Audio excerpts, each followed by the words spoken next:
7. Après 3 jours de vent contraire, nous avons enfin rencontré le grand Alizé.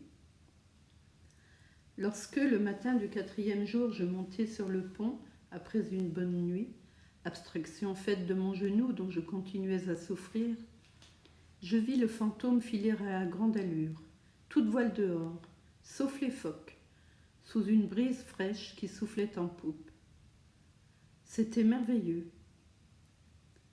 Toute la journée et toute la nuit suivante, le lendemain et le surlendemain, puis jour après jour, nous filâmes avec le vent en poupe, un vent puissant, fort sans excès, et qui soufflait régulièrement. La goélette naviguait toute seule. Plus d'écoute et de poulies à manœuvrer, il suffisait de tenir la barre. 10 nœuds, 11 nœuds, 12 nœuds, telle était notre vitesse, en moyenne. Entre l'aurore et le crépuscule, grâce à ce vent idéal, nous abattons nos 250 000. Je suis gaie et triste à la fois en songeant à la rapidité avec laquelle nous nous éloignons de San Francisco, faisant route entre les tropiques. Chaque jour, la chaleur augmente un peu plus. Au second quart, de 4 à 8 heures, les matelots montent sur le pont, se déshabillent et se lancent mutuellement des seaux d'eau. Nous commençons à voir des poissons volants et durant la nuit, les hommes de service courent à la poursuite de ceux qui tombent sur le pont. Au matin, Thomas Mugridge, qui a dûment reçu son pourboire, les fait cuire en extra et la cuisine s'emplit d'une bonne odeur de friture. Une autre variété au menu coutumier est apportée par les dauphins. Chaque fois que de l'extrémité du mât de Beaupré, Johnson a réussi à harponner une de ces bêtes splendides. Johnson est le plus heureux des hommes. Il ne quitte son affût que pour grimper sur les barres de misaine, d'où il regarde courir le fantôme sous la pression des voiles. Il en a presque les larmes dans les yeux, d'admiration. Il contemple, extasié, la toile qui se gonfle, le soulèvement rythmé du navire sur les montagnes liquides qui nous accompagnent en procession imposante, et le blanc sillage écumeux que nous laissons derrière nous.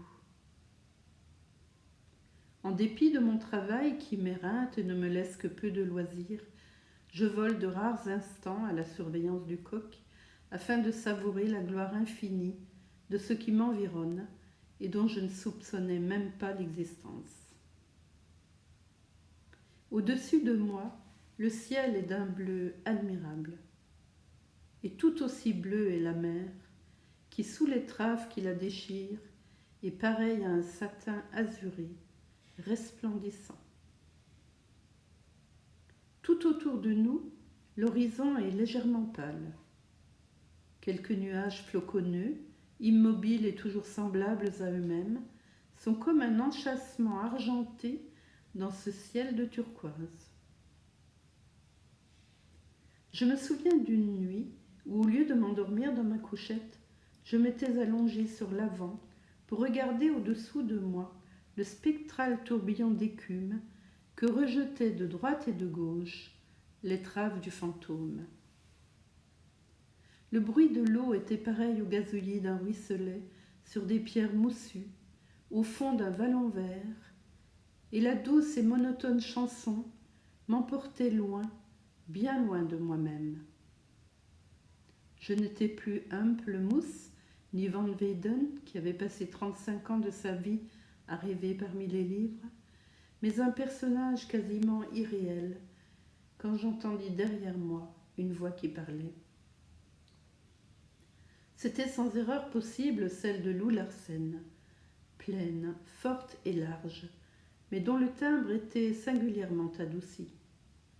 Elle déclamait « Nuit tropicale et caressante, où sur la mer bondissant, notre navire au front puissant trace une frange éblouissante. Sur la route qu'il s'est frayée, quelquefois le regard rêveur voit flamboyer une lueur. C'est une baleine effrayée. » Puis, quand vint l'aube, la rosée, sous l'éclat du soleil, fusant de biais au ciel vermeil, sur les cordages s'est posée.